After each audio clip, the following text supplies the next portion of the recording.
Boa noite, meus aterrorizados. Aqui é a Angel Black trazendo mais relatos de terror para vocês. Mas antes de irmos para o relato de hoje, peço para você que não é inscrito que se inscreva aí no canal, deixe o seu like para fortalecer e ajudar o canal dessa que vos fala aqui a crescer.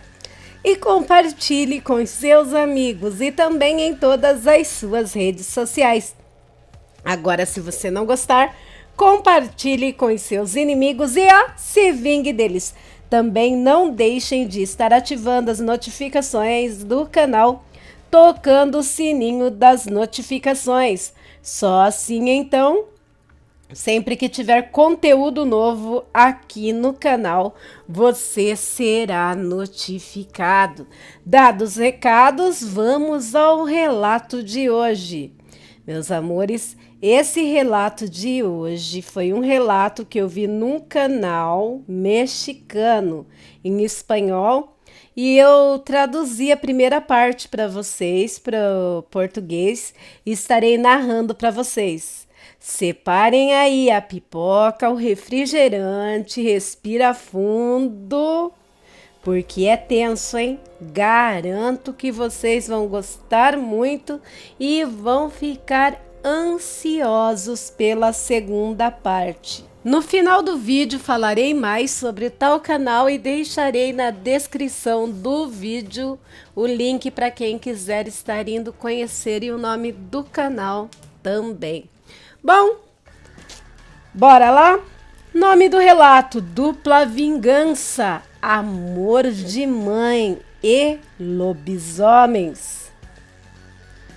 Um homem misterioso, uma só noite de paixão. Um homem encostado em uma mesa. Se via que dentro dele havia algo sinistro, um presságio de morte que rondava uma família. Uma das coisas mais difíceis que enfrentamos, nós, os seres humanos, é aprender a deixar ir as pessoas que amamos, deixá-las partirem, pois a impotência que sentimos quando não podemos fazer nada para remediar a dor de uma enfermidade de um ser querido, ou até mesmo a perda de quem amamos. Muitas vezes isso nos faz cruzar uma tênue linha entre o que devemos e o que queremos fazer, que é aceitar a vontade de Deus. E acabar indo contra essa vontade é aceitar a escuridão. Pensem nisso. As festas em Pablo juntavam todas as pessoas daquele pequeno povoado pobre. Francisca, que era uma jovem mãe solteira, que perdera seu esposo com apenas 1 ano de casado, assistia ao baile com a sua avó naquela noite. Bem, decidiram ir só para observar. Sim, não tinham nenhum intuito, nenhuma intenção de dançar. As músicas tocavam e os jovens bailavam. E não só os jovens, também dançavam os não tão jovens. E por ser um povoado pequeno, todos ali se conheciam.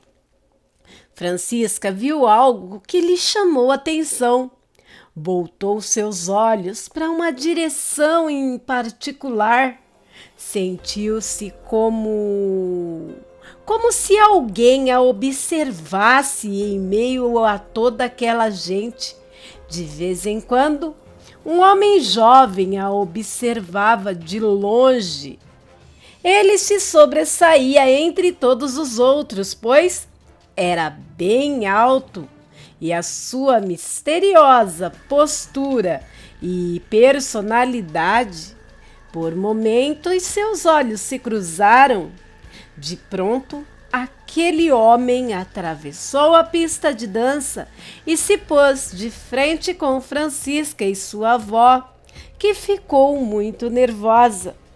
Ele pediu para a avó de Francisca para dançar com a jovem, se não houvesse nenhum problema, nenhum empecilho, um namorado, é claro. A avó de Francisca reconheceu o rapaz. Ele fazia parte de uma família que já faziam muitos anos que tinham partido para o estado de Veracruz, há mais de 10 anos. E ela disse que a neta não poderia dançar com ele, pois as famílias tiveram problemas gravíssimos no passado. Mas o jovem, ali, parado na frente delas, insistia muito para dançar com Francisca, praticamente implorando. Pede para sua avó, moça, somente uma música, prometo. E finalmente a avó, já contrariada, com seriedade brava mesmo, respondeu seca: somente uma música. E assim a jovem se levantou e foi dançar com ele. Francisca parecia fascinada com aquele jovem e juntos dançavam. Sua avó chamava Francisca para que voltasse para junto dela, mas a moça não obedecia. Os dois jovens pararam no meio da pista de dança. Francisca começou a sentir um cheiro de perfume. Era uma essência que a embriagava e entorpecia. Esse cheiro exalava do corpo do rapaz, que se chamava Fermino, que bailava com ela. Ambos se perderam naquele baile.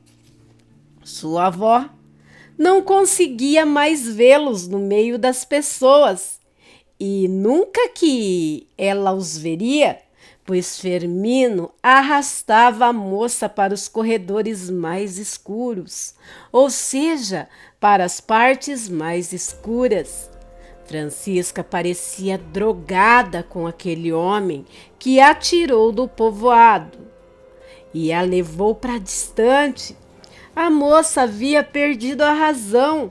Se dizem que naquela noite se ouvia um som grotesco, como que de um animal que atacava sua presa.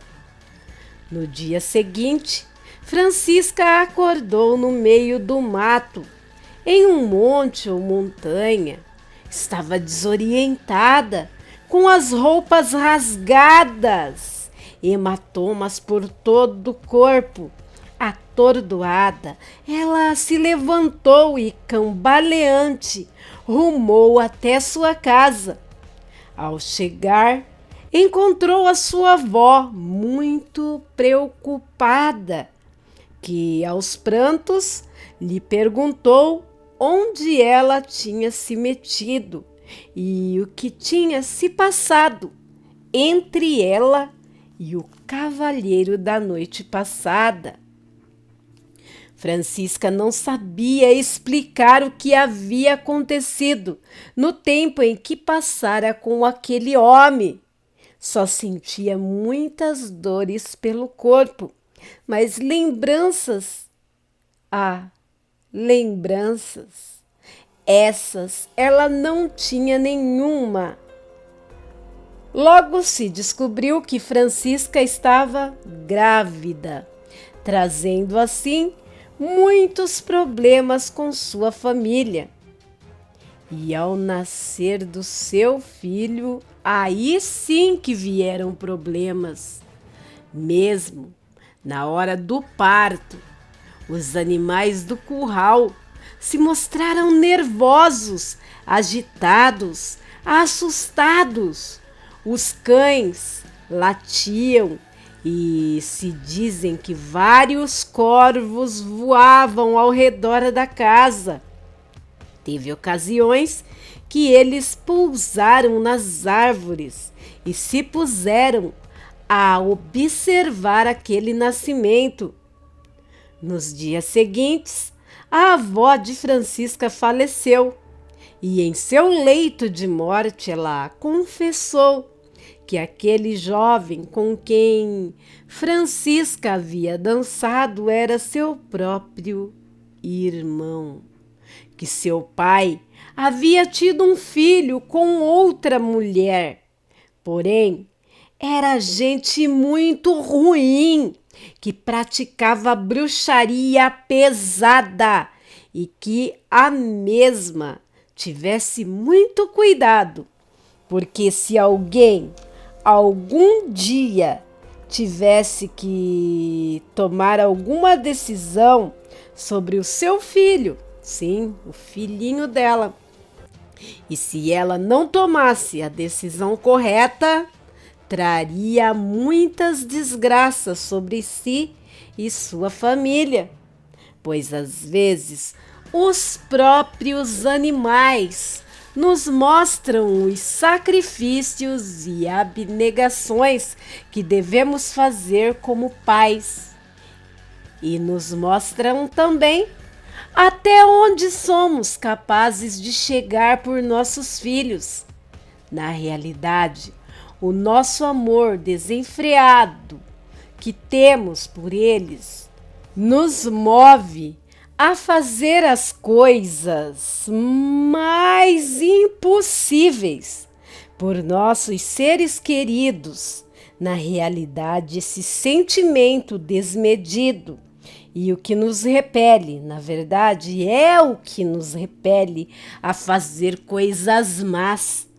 Quando esse amor passa da medida, dos limites, nos leva a cruzar certos limites, fazendo-nos arriscar o que temos de mais valioso. Este é o caso a seguir. Francisca era uma mulher dedicada e trabalhadora.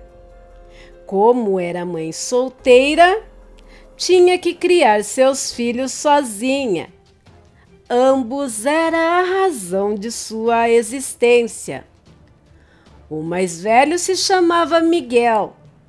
Miguel era o filho do seu esposo falecido.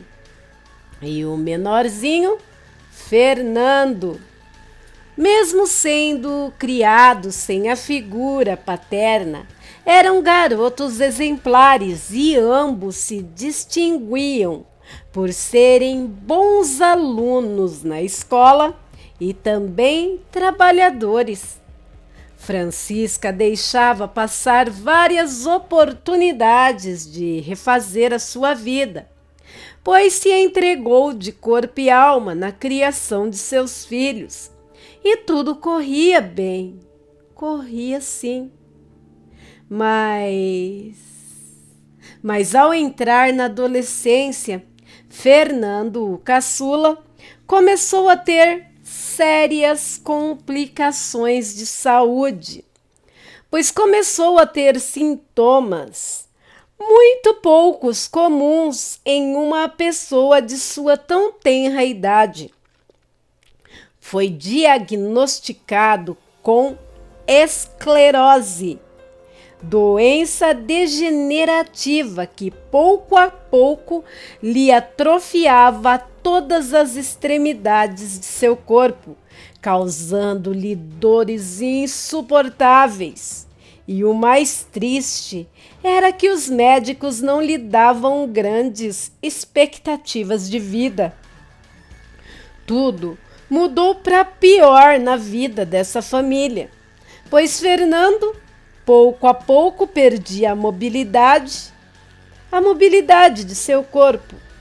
Logo teve que abandonar os seus estudos, caindo em uma profunda depressão, pois por causa de suas horríveis dores, sempre ficava enclausurado no seu quarto, sem querer ver nada nem ninguém.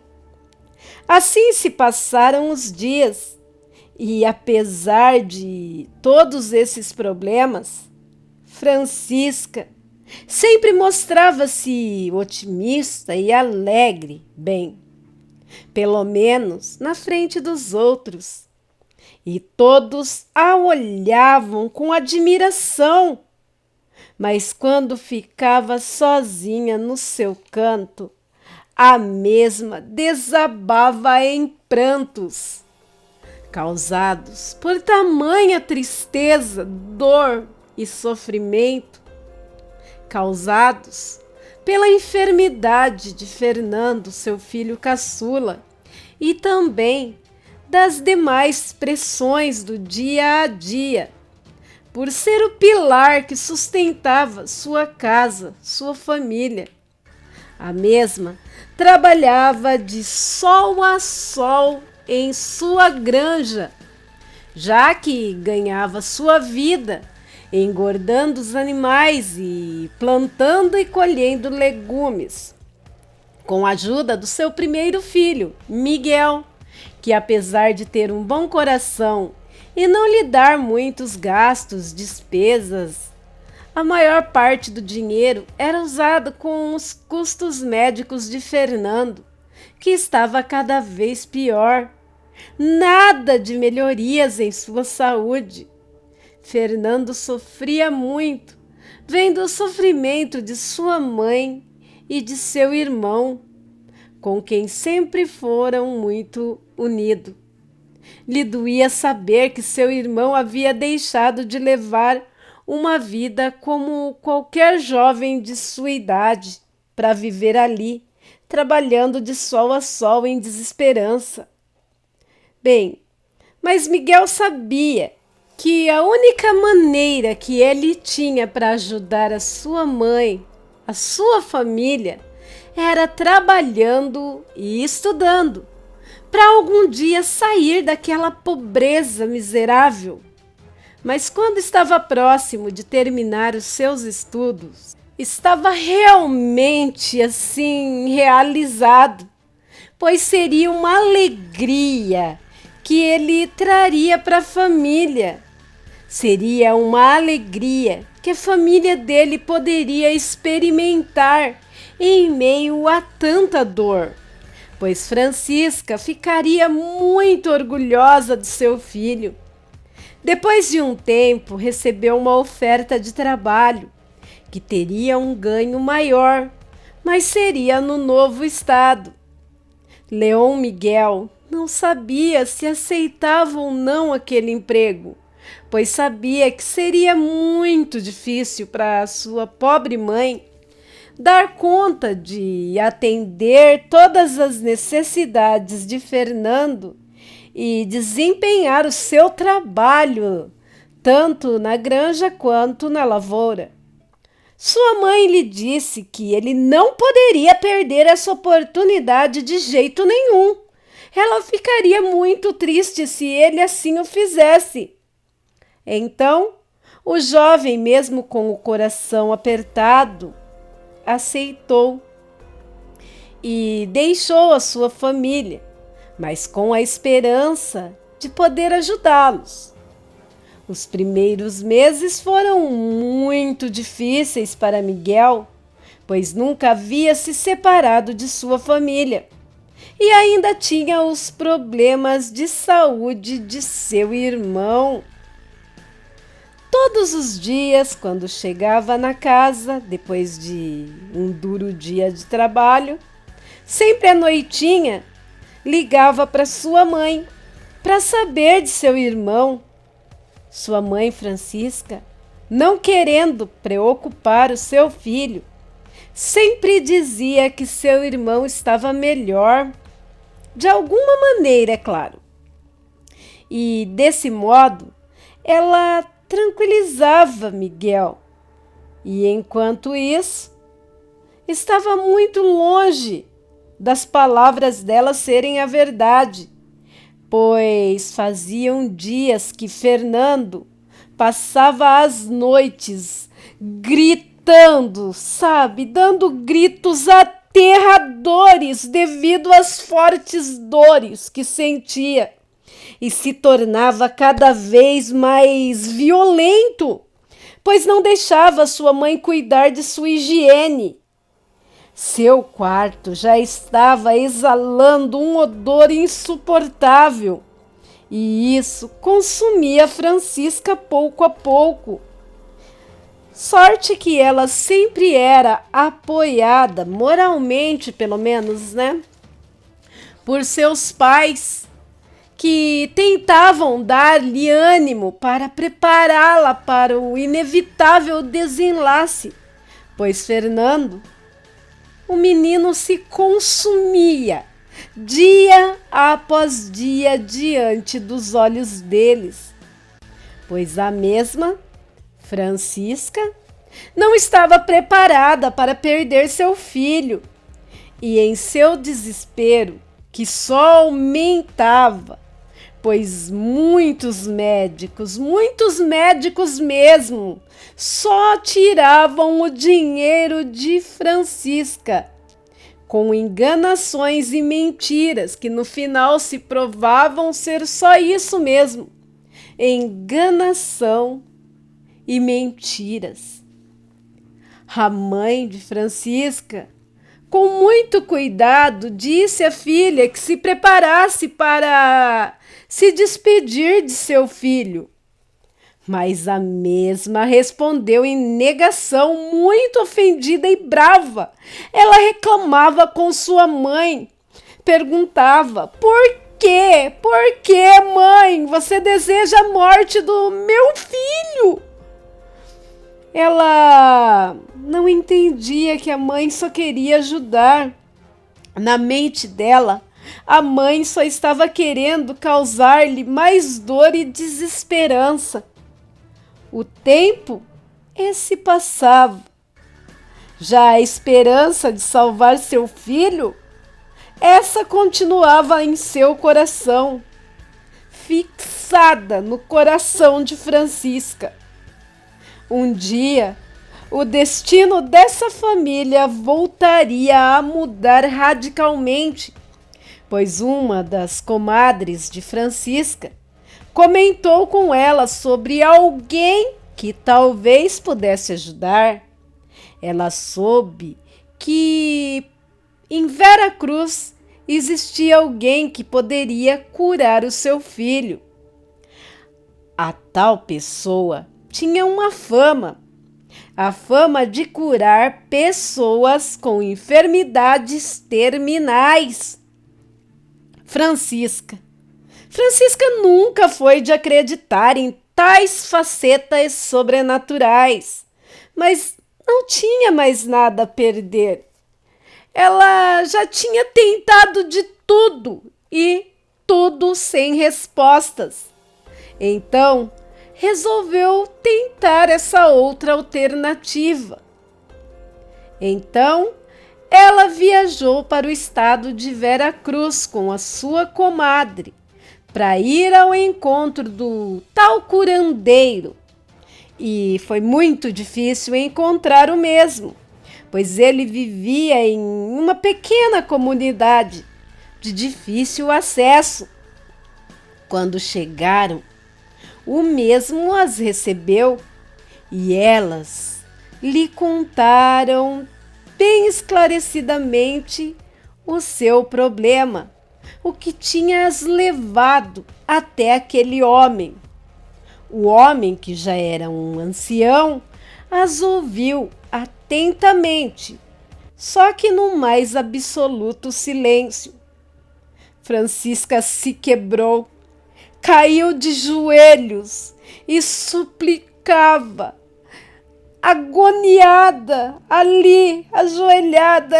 Ela implorava por ajuda, pois o seu filho tinha apenas começado a viver e ela não podia perdê-lo. E o homem disse que o que ela lhe pedia a ele não seria nada barato, mas ela tinha algum dinheiro guardado e disse isso a ele. E complementou que se ele curasse seu filho, ela saberia como recompensá-lo. Afinal de contas, né? A vida de um filho não tem preço para sua mãe. O homem, então, decidiu acompanhá-la para ver Fernando. E quando chegou lá, esse ancião por nome Simon, ou Simon, pediu um momento para ficar a sós com seu filho. No começo, Fernando ficou estranho, começou a insultar o homem, gritando em todo quanto é nome e insultos, e falava para ele que fosse embora dali. E depois de algum tempo, né? Algo muito estranho continuou ali acontecendo.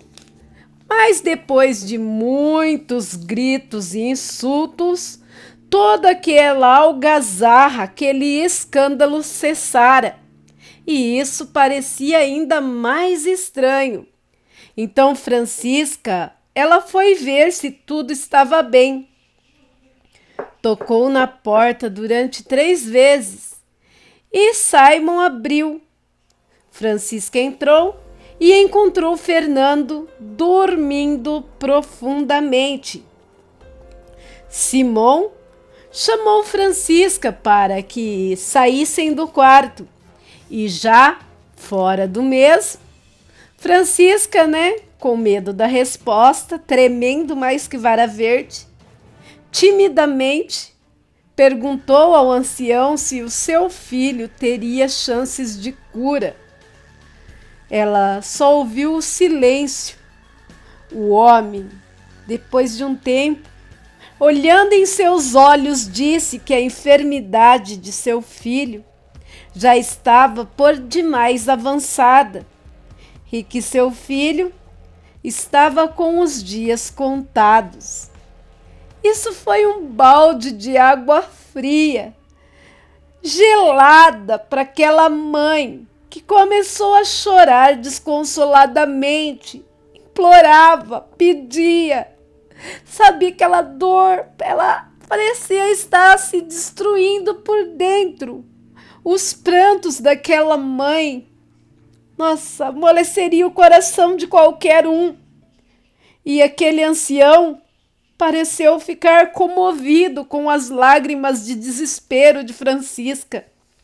E depois de pensar muito, lhe disse que havia uma única possibilidade de curar o seu filho. Mas haveriam riscos muito grandes, e que talvez depois daquilo seu filho jamais seria o mesmo. A mulher de imediato aceitou, sem se importar com as consequências. O ancião disse para ela preparar tudo, e assim foi que ele regressou ao estado de Veracruz. Mas antes de partir, ele lhe deu algumas instruções do que fazer. Disse para a mesma preparar algumas infusões feitas com certos tipos de ervas e que desse para o seu filho beber. E em 2 semanas ela deveria levar Fernando para terminar o trabalho na casa dele e também pagar a outra parte do trabalho. E ela fez isso, ou melhor, faria isso, com o dinheiro que seu filho Miguel lhe mandava todas as semanas. Foram 2 semanas de terrível espera para aquela mãe, sem saber se o trabalho daquele ancião traria o devido resultado, o resultado que ela esperava.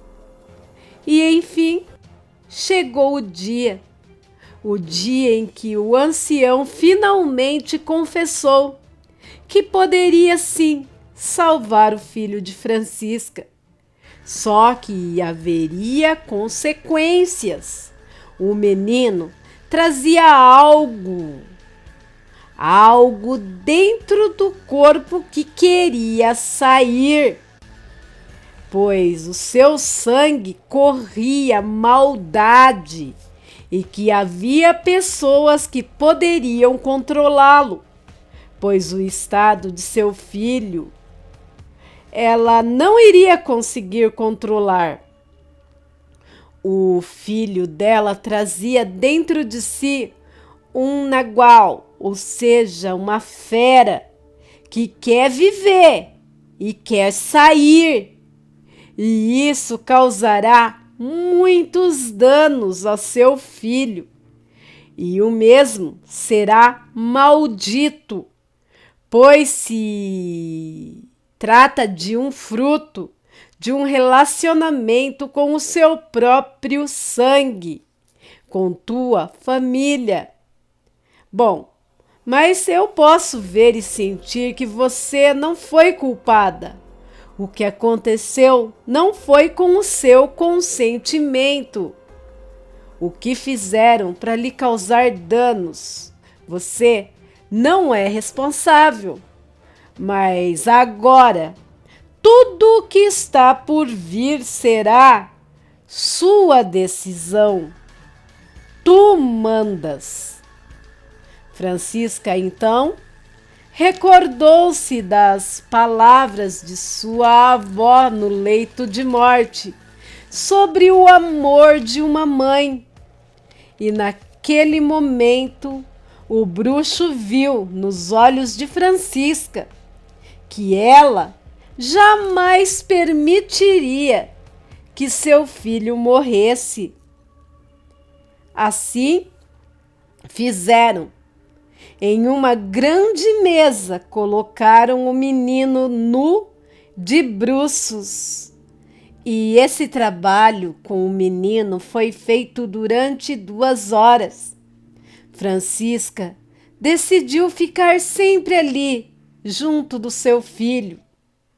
Se faziam movimentos raros e muito difíceis para uma pessoa fazer. Por momentos até parecia que algo se movia por debaixo da pele do menino. Depois de um tempo, o ritual terminou e o bruxo disse: pronto, seu filho agora está são. Porém, as consequências que trará, não me responsabilizo por nada.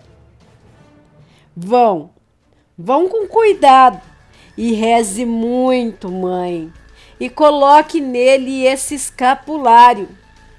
Francisca se foi com seu filho e depois disso, a cada noite em sua casa, começou a ser um tormento terrível. Ruídos estranhos saíam do quarto de seu filho e toda noite ela se prostrava no chão de joelhos, se pondo a rezar e pedir a Deus clemência para que cessasse todo aquele tormento. Já quando era dia, Fernando era um jovem normal, porém meio agressivo, mas nada demais. Uma noite, Francisca, que regressava para casa, pois tinha saído para cobrar a venda de alguns animais que ela tinha vendido a crédito, de repente, ela sentiu um calafrio, como se um vento gelado sussurrasse em seu ouvido, com uma voz tênue que lhe dizia: venho por meu filho, venho por meu filho, venho por meu filho. Um belo dia, Miguel voltou para o seu povoado. Chegou de surpresa, mas percebeu que a porta principal da casa estava aberta. A casa toda bagunçada, de pernas para o ar, e no piso manchas de sangue que iam da porta da frente, a principal, até a porta traseira, ou seja, a porta dos fundos. E o pior foi o momento em que ele encontrou a sua mãe Francisca, brutalmente golpeada, ensanguentada por todos os lados, ou seja, a mãe deveria estar despedaçada, pois não estava num lugar só, ela estava por todos os lados. E de Fernando, nada se sabia, só encontraram em seu quarto sua roupa, toda rasgada. O corpo de Francisca foi velado em sua própria casa. Poucos foram ao velório, e era dito ali, os fofoqueiros de plantão, dizendo a boca pequena, que de madrugada se escutavam ruídos de fora da casa, como se alguém estivesse rondando, barulhos assustadores, estranhos, barulhos de feras ou algo do gênero. O dia chegou ao fim e à tarde Francisca foi sepultada e o povo apenas perguntava onde estaria Fernando. Depois do sepultamento, Miguel ficou vários dias no povoado, ajeitando as coisas e na esperança de ter notícias de seu irmão Fernando. Uma tarde, um amigo da família chegou correndo, com o coração acelerado. Gritava e dizia para Miguel: "Você tem que me acompanhar, Miguel, até o cemitério, pois algo irreal aconteceu! Algo irreal aconteceu! Algo assustador, algo de gelar o sangue. O túmulo, a sepultura de sua mãe está aberta." Quando chegaram lá, a sepultura estava aberta e o caixão estava aberto também. O cadáver da sua mãe não estava mais lá.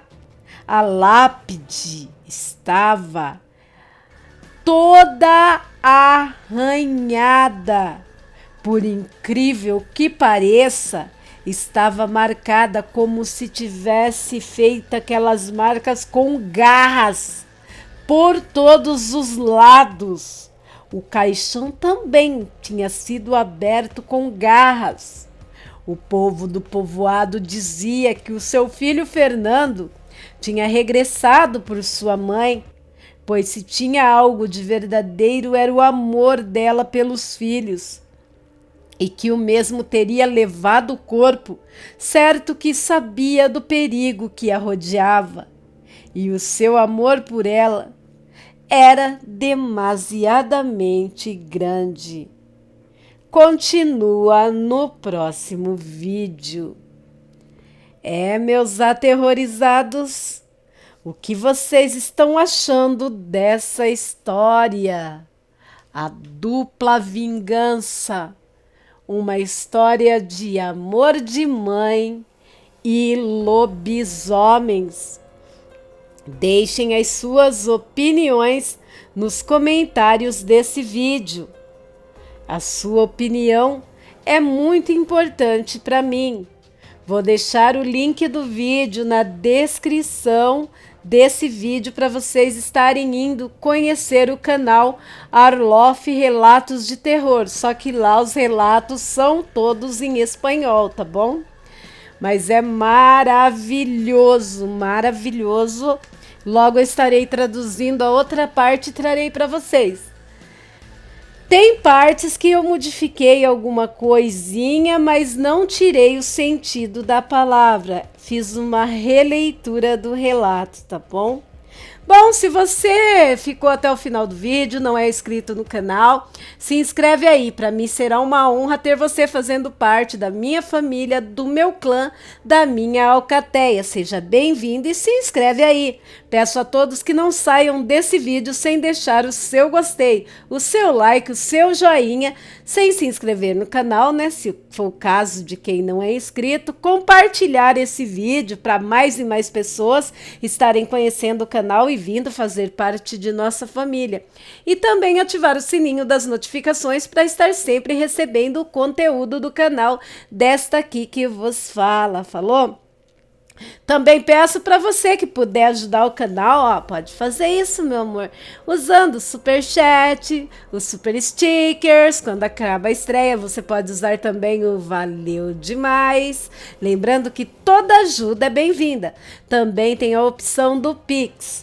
E nele você ajuda com qualquer quantia a partir de R$ 1. A chave do Pix é lusonjavermelha@gmail.com.